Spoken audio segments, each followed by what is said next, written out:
Hello, everyone. My name is Michael. I am queuing up a clock now. I have 15 minutes to get somewhere starting now. Perfect. Okay. So we're fighting a Paris. What's my Pokemon status at? Why? Oh, Willistine. Oh, Flyboy! Oh. We've been training my Bellsprout, too. I appreciate that. Okay. So we've been doing a thing, or I guess we were going to start a thing, where we were going to talk about an album we hadn't listened to. We're all three of us were going to listen to this album that none of us had heard before. And oh good. Oh good. And then we were going to try to critically dissect this thing while playing Pokemon Crystal. Ha. Ha ha ha. Ha ha. Something happened. I did it. Look at me now, Ma. Look at me now. But yeah, so the album we picked was the Collapse EP, the latest release by seminal IDM artist, an ambient artist, Aphex Twin.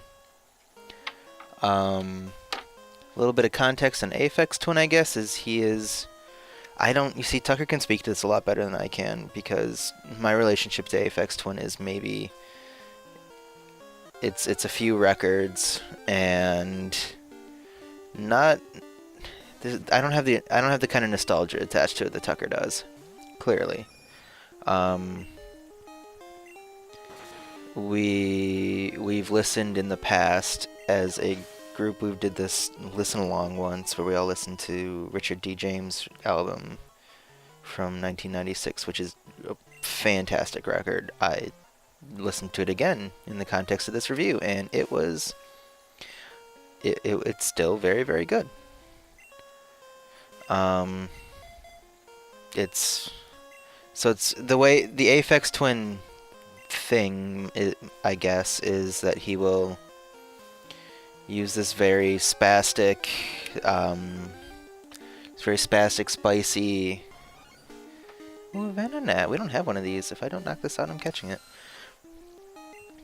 Looks like I'm not gonna try to knock it out. Oh, crap. Oh, crap. It's this very spastic style of percussion. Like, it carries through maybe a 5-minute song.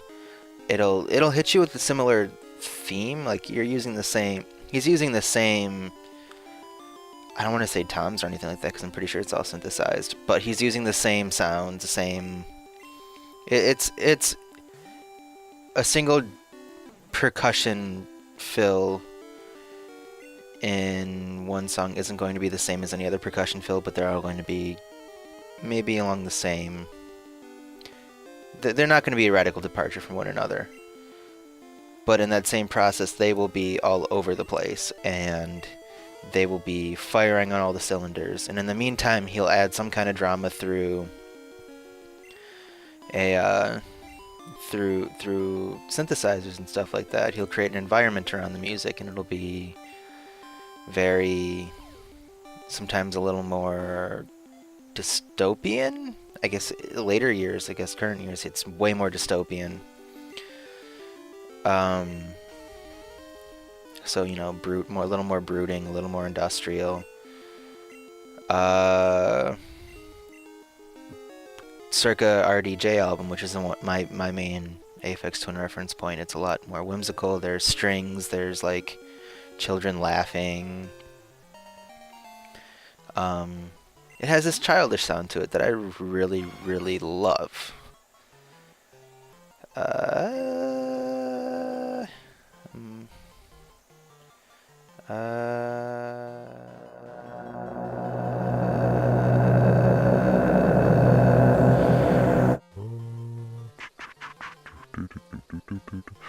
But that was then.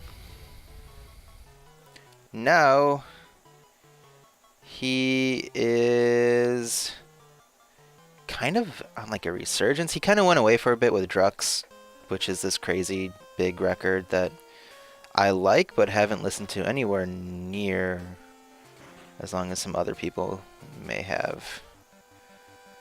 It's, again, I don't have the kind of nostalgic reference point. So he came back from this 8-year hiatus with Cyro, which is this really long, expansive thing. It's kind of like a grab bag of literally anything Aphex Twin had done at some point, and it's this, it's really pretty. It's a very cool record. I very much like it, but I don't think it's held up the way. Cool. I don't know. It doesn't have the staying power, and that I think carries over into Collapse. So Collapse is it's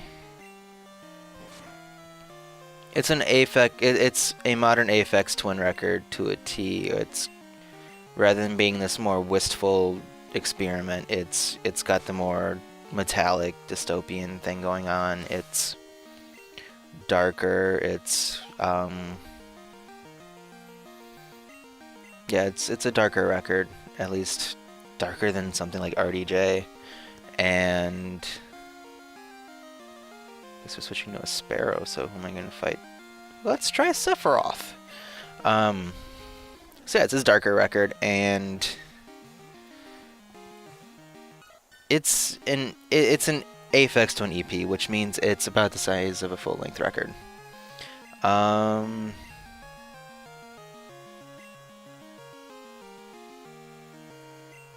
Cool.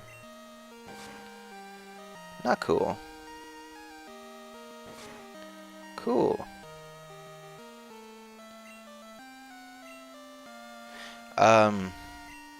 Yeah.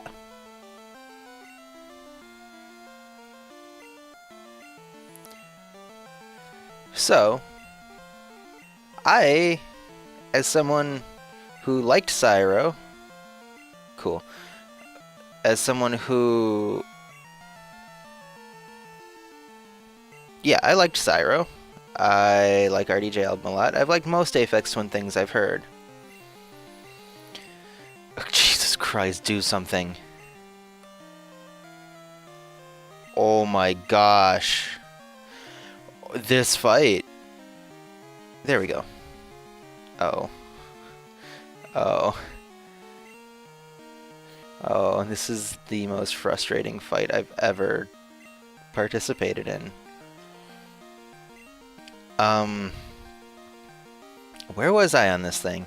I don't know. It does a lot of the same, you know, Aphex 20 things. He's going down. Yeah, Sephiroth went down. There's... Go for Plant. Robert Plant. I don't even know what that means. Yeah, so like the drums are all over the place. It's all like boo boo boo boo, and then there's these kind of creepier tones thrown over it. It's got that same dynamicism, which is something that I think Aphex Twin does very, very well. Yes, I'm switching Pokemon.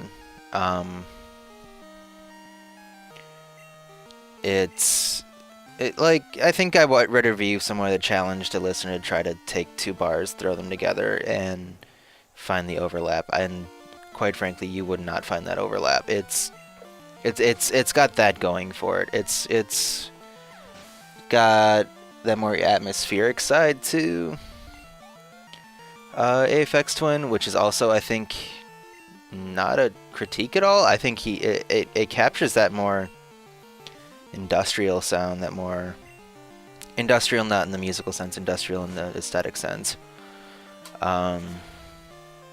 But it's not, I don't know,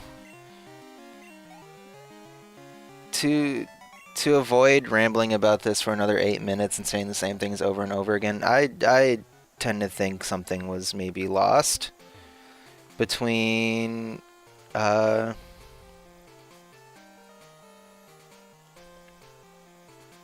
know what, fight me, bro. Yeah, I tend to think something was lost between RDJ and Drux and Cyro and Collapse. I went through RDJ album again. I missed some of the more whimsical tones. I missed the part of it that sounded playful.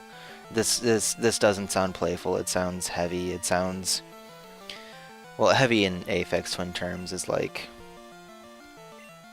What the? Fine. Leech Life. Oops. This was a bad call. Uh, go, my Sprout. My Sprout. My lovely lady Sprouts. Yeah, I don't know. I feel like something was lost. It doesn't have the staying power for me. It's fine. It's a fine EP. I would put it on as background noise. I like it. I do. I like the things that Aphex Twin throws down in 2018. They're not.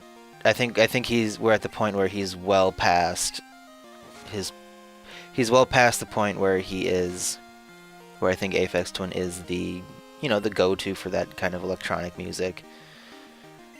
But he's still producing what I think is an enjoyable sound. He's still producing enjoyable music. He's still producing something that I want to listen to. If there was another Aphex Twin EP tomorrow, I would listen to it still happily. It would be one of the I would jump on the chance to listen to that because I do still enjoy it. I go back to Cyro sometimes, not the full thing because listening to the full record is kind of a,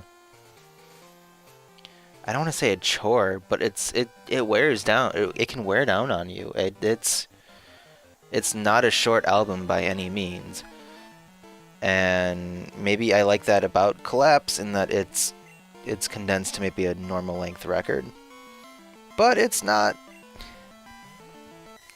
It's missing something that I liked before, and that change has made Aphex Twin go from this what I felt like it was a unique voice maybe, and this is something maybe I can't speak to as confidently as Tucker could. Again, Tucker, he was actually the reason I listened to Aphex Twin for the first time. He was my gateway into this, and I have to thank him for that. Yes. But I don't know, I felt like there was something unique to Aphex Twin. There was something that made him stand out, something that made him... that there was something there that I very much enjoyed, and that something was lost, and I feel like Aphex Twin has gone from being a unique voice in this style of music to being just another very good voice in it, and that is my conclusion to the to Collapse. It's a fine experience. You could do a lot worse.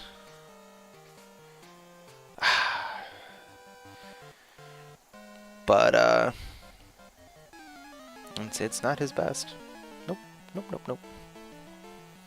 I don't know if I had anything else I wanted to talk about now. New podcast coming out soon. Plug. Double Jump. We talked about a lot of things and stuff and things. I shared some concrete views on Pokemon there, and I've realized that those views have essentially amounted to the fact that I've realized I don't overly care for the new generation of Pokemon games. Not in the way I used to.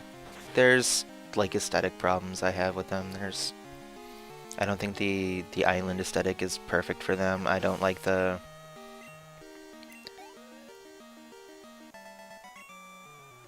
Oh no, did I screw up my training? I do it all the time. I don't like the island aesthetic. I don't like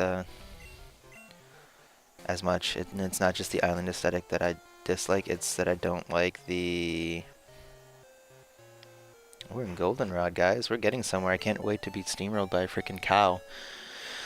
Let's heal the Pokemon up. Let's get us to a point where we can let Christian take over comfortably.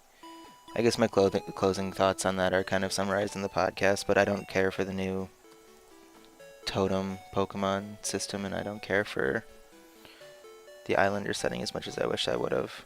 There's some cool ideas there, though. I love the evolution system and things like that. Yeah, I don't know if I want to do anything else now. I kind of just want to walk around so Christian can kind of pick up here in Goldenrod and know he's in Goldenrod, and Yeah. I'm gonna be a team player unlike that Tucker! Tucker is terrible. This is my platform. Bye!